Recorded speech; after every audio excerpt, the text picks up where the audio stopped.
Siapa yang ingin kaya? Ya. Siapa yang ingin punya mobil? Masya Allah. Siapa yang belum nikah pengen nikah? Siapa yang pengen punya keturunan? Siapa yang pengen masuk surga? Nah, intinya banyak permintaan. Permintaan itu bahasa Arabnya doa. Setiap permintaan ingin rasanya kita dikabul. Ya kan? Minta itu kepada yang punya atau yang tidak punya? Kepada yang mampu atau yang tidak mampu? Siapa yang paling mampu yang bisa kita minta? Maka diatur caranya lewat apa? Sholat. Ternyata berdoa dalam sholat itu berbeda dengan doa saat tidak sedang sholat. Orang kalau sholat dia berdoa dan benar doanya, itu akan dijawab 2 kali lipat lebih cepat dibanding dengan yang doa tapi di luar sholat. Saya bocorin nih, bocor halus aja nih. Orang yang doa dalam sholat, itu doanya akan dikabulkan 2 kali lipat lebih cepat dibandingkan orang yang doa di luar sholat. Kenal Nabi Zakaria, Bu? Ayo bilang kenal, saya pulang. Nggak kenal, saya kaget nih, malaikat yang sedang menyamar, jangan-jangan nih. Nabi Zakaria itu diuji oleh Allah dalam hidupnya, belum punya keturunan. Fisiknya sudah letih, rambutnya sudah memutih. Maaf, istrinya, maaf, divonis oleh medis monopos dan mandul. Secara medis tak mungkin punya keturunan. Secara klinis mustahil. Berdoa sering dilakukan. Di surat Maryam kan viral. Jadi kalau kita baca dari ayat 1 sampai dengan terjawab doa ayat 15, itu ada doanya. Kaf ha ya ain sad. Dzikra rahmati rabbika 'abdahu Zakaria idz nada rabbahu nidaan khafiyya. Minta sama Allah, Rabbi inni wahanal 'azmu minni washta'ala ra'su syaiba. Ya Allah, fisikku sudah letih, rambutku sudah memutih, tapi aku belum punya keturunan. Doa rajin. Tapi ketika doa itu dipanjatkan dalam sholat, dalilnya apa? Kita pakai dalil. Quran surah ketiga, surah Ali Imran. Ayatnya ayat 38 sampai 39. Salat. Ini sekaligus kita share ilmu ya. Maaf, kita sampai jam berapa ya? Baik. Insyaallah. Baik, alhamdulillah. Ibu sampai jam 3, jam 2, jam 1, subuh boleh. Insya Allah. Saya ikut ya. Ikut jadwal saya. Jadi ibu mau sampai jam 3 silahkan di sini. Nah, saya setengah 12 sudah siap-siap ya. Baik. Jam 12 kurang seperempat lah bonus ya. Lihat sini. Fokus baik-baik. Bu, Pak, seluruhnya. Ada satu hal yang penting ketika kita berdoa dalam sholat. Jarang orang tahu ini kenapa ada mihrab. Dan kenapa tempatnya buat imam, bukan makmum. Yang di mihrab itu siapa? Imam. Makmum di luar mihrab. Karena imam itu memimpin doanya makmum. Sholat itu kan doa, dipimpin oleh imam. Makanya milih imam nggak boleh sembarangan. Nggak boleh sembarangan. Boleh imam di kantor, tapi belum tentu imam di masjid. Kualifikasinya beda. Hati-hati. Saya pernah ngajar di satu tempat pesantren. Pesantren itu letaknya di satu komplek. Itu pensiunan pejabat, Pak. Pejabat di kantor, bukan di masjid. Tapi semangatnya tinggi. Pengen jadi imam di masjid. Bagus, patut dicontoh. Ini kisah nyata. Cuman sayang, bacaan belum benar sepenuhnya. Saya bilang, Pak, bacaannya dibetulkan dulu baru jadi imam. Jawabannya bagus. Justru dengan menjadi imam Ustadz, jamaah bisa dibetulkan di belakang. Ini harus dijaga semangatnya. Ini caranya. Awas, hati-hati. Ini fikihnya begini. Saya bilang, Pak, tetap jadi imam. Saya salut dengan Bapak. Terima kasih Ustadz. Bagaimana kalau supaya lebih bagus, saya kirimkan santri melatih bacaan Bapak sebelum jadi imam. Dibacakan dulu, dibimbing dulu supaya ketika jadi imam makin bagus. Tapi saat latihan tetap Bapak jadi imam. Imam sholat zuhur dan asar. Maghrib, isya, subuh, santri aja dulu Pak. Ya. Kan nggak turun status kan? Ya, yang penting jabatan tetap kan? Ya. Jadi zuhur sama asar sepakat Pak, dealnya kan bagus, that's big deal ya. Tetap jadi imam, cuma zuhur dan asar. Apa yang terjadi? Imam betul, diperbaiki bacaan. Setelah makin bagus, Pak sudah bagus nih, udah Ustadz santri aja, karena tahu yang bagus santri gitu ya. Tapi setelah itu terbiasa, sekarang banyak jadi imam. Jadi imam. Dan tempatnya, kenapa di mihrab? Mihrab itu tempat yang disebutkan dalam Al-Quran punya dua keutamaan. Satu, cepat mendatangkan rizki.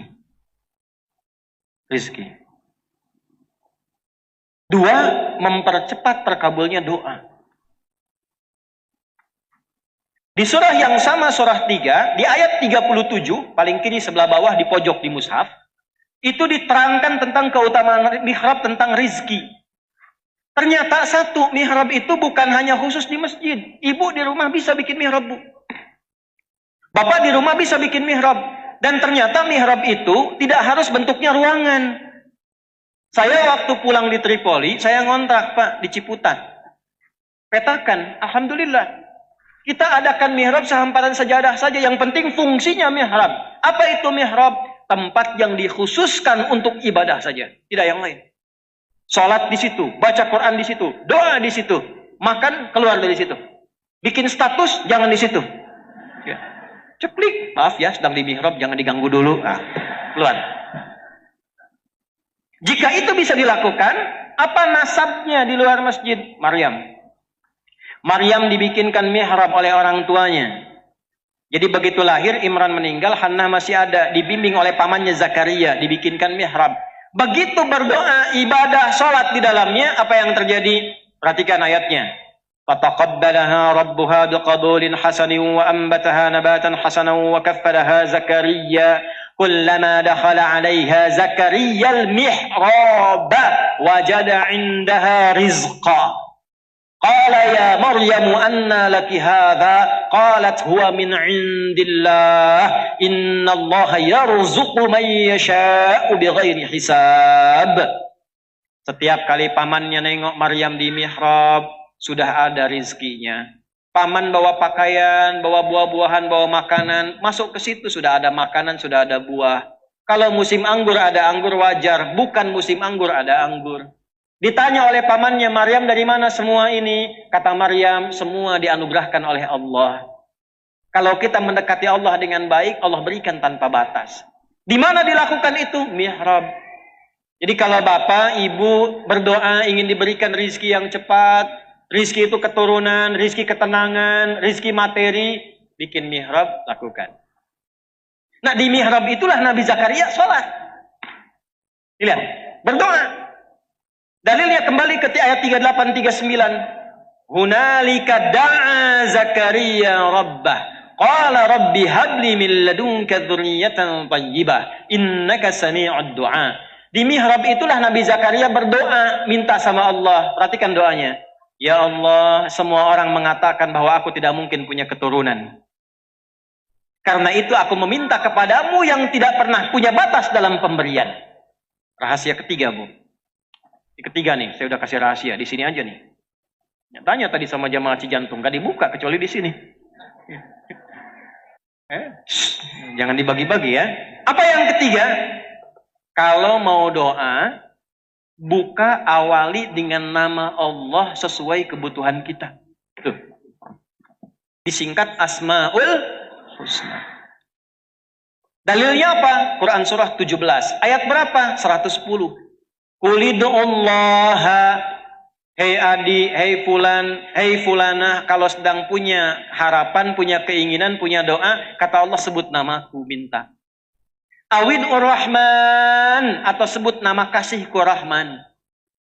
Ayyamma tad'u falahul asmaul husna. Tapi kalau engkau punya keinginan spesifik, cari namaku yang sesuai kebutuhanmu. Rahasia Asmaul Husna itu semua namanya Allah siapkan sesuai kebutuhan dan masalah kita. Pengen ilmu yang belajar ya Alim, pengen rizki ya Razak, punya masalah, pengen kekuatan ya Sabar, pengen dilapangkan ya Al-Fattah. Suami keras, pengen dilembutkan, minta ya Latif. Pilih Bu sesuai dengan harapan kita, doa kita, tidak harus semuanya. Nanti yang ibu nggak butuh dikasih. Suami sudah lembut, dibaca ya Latif gemulai akhirnya. Pilih salah satu. Nabi Zakaria divonis tidak mungkin punya keturunan, maka beliau minta sebut nama Allah yang punya sifat pemberian tanpa batas, namanya Wahhab. Permintaannya hab. Qala rabbi habli min ladunka dzurriyyatan thayyibah. Ya Allah, orang mengatakan enggak mungkin, karena itu aku minta kepadamu yang tidak punya batas dalam pemberian. Kalau kepada yang Maha mendengar tidak terkabulkan juga, kepada siapa lagi lantas aku mesti meminta? Doa itu ternyata dipanjatkan saat sedang sholat. Tahu dari mana sedang sholat? Ayat 39-nya. Fanadatul malaikatu wa huwa qaimu yusalli fil mihrab. Annallaha yubashshiruka bi Yahya. Tiba-tiba yang tadinya sering doa sekarang dipanjatkan dalam sholat. Langsung turun malaikat menyampaikan, Allah mengabulkan doamu, dan turunnya cepat tanpa jeda pakai fa, harfu atfin rabitin baina syai'aini bila hudud. Huruf yang merangkai dua peristiwa cepat tanpa jeda. Peristiwa pertama berdoa, peristiwa kedua terkabulnya doa. Antara berdoa dengan terkabul tanpa jeda. Begitu selesai doanya, belum selesai sholatnya. Bahasa Qurannya masih berdiri, Bu. Sholatnya belum selesai. Begitu selesai doa, jawaban langsung datang. Allah kabulkan. Tuh, kalau sholatnya benar, itu enggak tunggu salam. Masih berdiri, dijawab. Nabi Zakaria sholat dulu, berdiri, minta dikabul. Umat Nabi Muhammad SAW, karena 10 kali lipat dijamin oleh Allah lewat syafaat dan kemuliaan nabinya, maka tidak tunggu sholat. Sebelum sholat, langsung Allah sampaikan mau minta apa. Nabi Zakaria sholat dulu, minta dikasih. Umat Nabi Muhammad sebelum sholat sudah ditunggu mau minta apa. Turunlah perintah. Wasta'inu bisabri nih saya tulis nih supaya betul-betul paham, kita mengerti. Wasta'inu, ini saya berjuang sepenuh hati menerangkan ini, ya. Datang sendiri, berangkat sendiri, nulis sendiri, ngapus sendiri itu. Kalau belum taat juga, dengan cara apa lagi saya mesti berangkat? Lihat, wasta'inu, dan jika kalian sedang punya masalah, begitu cara menerjemahkannya. Bisabri, terima dulu itu dengan sabar. Sebagai ujian dari siapa? Cara sabar gimana? Yakinkan pada diri kita, Allah tidak akan menguji kecuali kalau kita la yukallifullahu nafsan illa. Yang kedua, yakinkan setiap masalah pasti ada solusinya. Inna ma'al usri. Nah, jadi kalau sedang ada masalah begini caranya. Ini bahasa Quran. Katakan pada hati kita, selesai ini. Pasti selesai. Itu kalau begitu hati lapang. Kalau hatinya lapang, tenang. Tenang dari kelapangan itu disebut insyirah. Makanya kalimatnya ada di surat Al-Insyirah. Alam nashrah laka wa wada'na an wa rafa'na laka fa inna ma'al usri Nah, inna ma'al usri itu bahasa kitanya. Pasti selesai, pasti selesai. Hati lapang. Gak mungkin saya diuji kalau saya nggak sanggup. La yukallifullahu nafsan illa. Hei Asep, ada Asep di sini? Ganti. Agus? Ada. Ini pasti nggak ada nih. Suneo, udah pasti nggak ada tuh. Pasti nggak ada. Nggak ada kan? Ada juga. Hei Suneo, ya. Engkau tidak akan diberikan ujian kecuali engkau sanggup mengatasinya. Dan memang ujian itu adalah jalan untuk mendapatkan jawaban doamu. Jika kalau sedang punya masalah, yakinkan saya yang dikasih itu karena saya sanggup. Kalau tidak sanggup, akan dikasih ke ibu, Bu. Kalau saya tidak sanggup, saya tidak akan diberi ujian. Karena sanggup, karena mau dinaikkan, dikasih. Dan kita dipercaya oleh Allah. Allah percaya dengan kita. Kenapa kita tidak percaya dengan Allah? Kenapa ibu sedih begitu? Ya. Wasta'inu. Nah, caranya bagaimana supaya meminta solusi? Terima, sabar, wassalah, datanglah lewat sholat. Perintahnya wasta'inu, lalu kita ingin rubah ke dalam bentuk doa, minta. Ini perintah, dirubah ke doa. Cara merubahnya bagaimana? Kembalikan di ilmu sorof ke tasrif. Tasrifnya bagaimana? Ista'ana, yasta'inu, isti'anah. Fahuwa musta'in, ista'in, ista'an, musta'an. Ya, ustu'ina, yusta'anu. Jelas? Oh, jemaah YouTube kan tasrifnya begitu. Taba yatubu, YouTuban. Fasbaka yufasbiku, Facebookan. Ya. Ista'ana yasta'inu, yasta'inu. Ini masih dia. Kalau dibawa ke kita untuk tawadu merendah, robah dalam ilmu balaghah, robah dari ya jadi nun, yasta'inu menjadi apa? Nasta'in. Ke atas nasta'in begini. Nasta'inu. Ini asalnya. Perintah Allah, wasta'inu, kita minta, nasta'in. Mintanya ke siapa? Mintanya ke siapa? Boleh selain Allah tidak? Hanya pada siapa? Dalam bahasa Arab, hanya kepadamu, bukan kepada selainmu. Iyaka namanya. Maka sebelum nasta'in, masukkan kata iyaka. Artinya mengkhususkan, litakhsis. Hanya kepadamu ya Allah, kan engkau yang perintahkan. Aku yang lakukan. Itu ke Allah. Kalau manusia kan beda. Kalau yang memulai, kau yang... Nah itu gitu ya. Ini karena ke Allah. Ya Allah engkau perintahkan aku lakukan. Engkau bilang wasta'inu. Aku lakukan. Iya kanas. Nih saya baca nih. Ibu bapak waktu sholat ada kalimat ini enggak? Iya kanas ta'in. Saya tanya. Itu dibaca waktu ruku atau waktu sujud? Berdiri. Bukan saat ruku, bukan saat sujud, saat berdiri. Saya tanya nih, Nabi Zakaria itu saat minta, beliau dalam keadaan apa tadi? Berdiri dalam apa? Sholat, minta dulu, berdiri dikasih umat Nabi Muhammad. Sebelum berdiri, hayya ala sholat. Ayo sholat. Kita tanya, kenapa ya Allah? Dijawab lewat suara muadzin. Muadzin itu pemanggil, dari kata adzan. Adzan itu jamak dari kata udhun. Udhun itu telinga. Diperdengarkan pada orang-orang yang masih punya telinga dan pendengaran. Hayya 'alal falah, supaya engkau bahagia, tenang, terjawab harapanmu, kumpul semua kebahagiaan, namanya falah.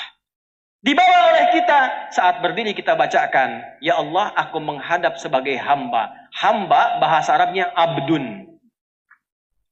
Maka Nabi dipanggil Isra Mi'raj dengan menggunakan kalimat abdun. Tadi qori kita baca surah 17 ayat 1. Subhanalladzi asra bi.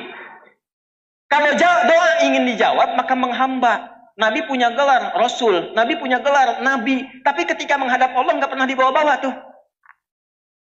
Ya Allah saya Rasul nih, cepat kabulkan. Nggak ada. Ya Allah saya Nabi, masa Nabi nggak dijawab? Nggak ada. Ketika dipanggil Isra Mi'raj, merendah, tawadhu. Abdunnya yang dipanggil.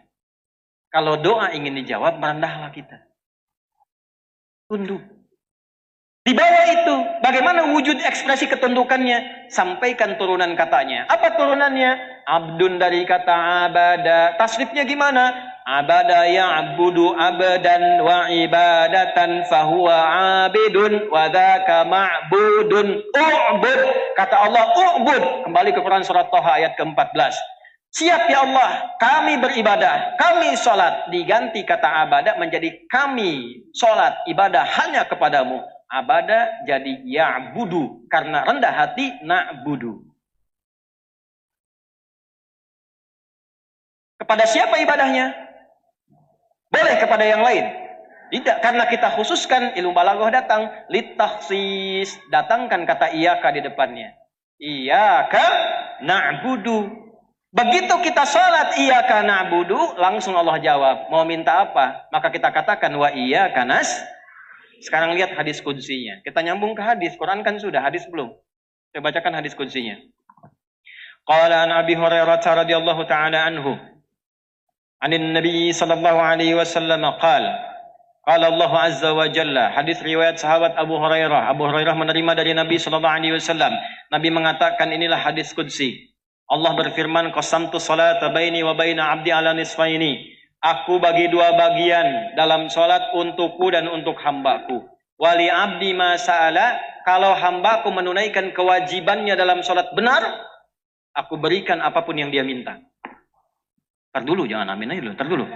Belum. Aku berikan apapun yang dia minta. Kalau benar. Kalau benar. Teruskan hadisnya.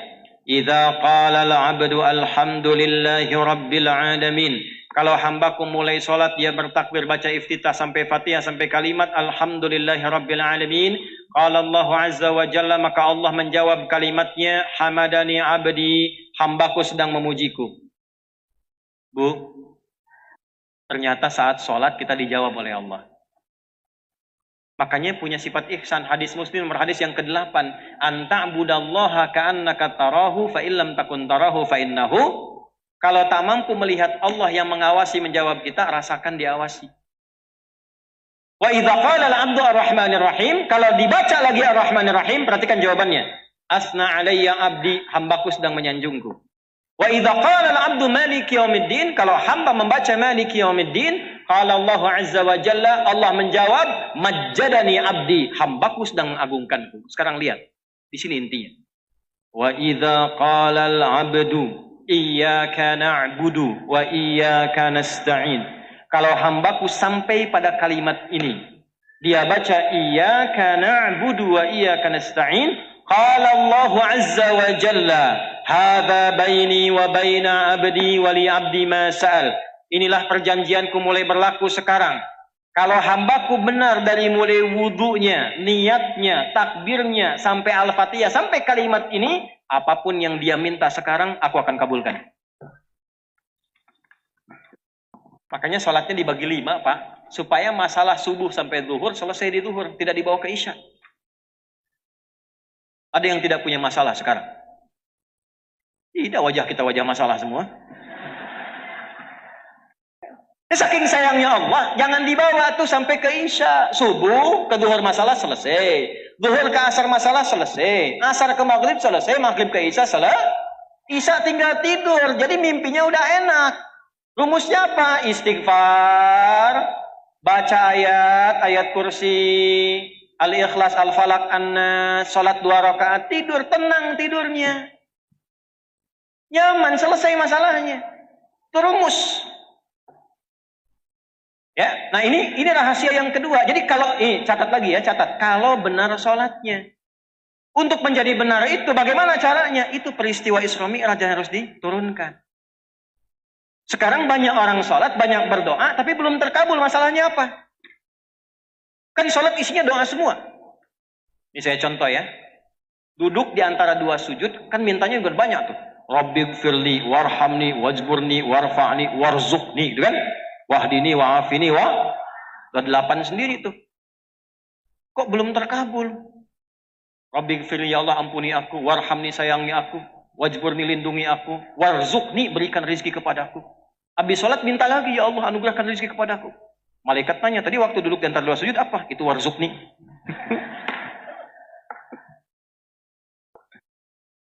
Dulu orang baru sholat baca terkabul. Kenapa kita sekarang sampai salam belum terkabul?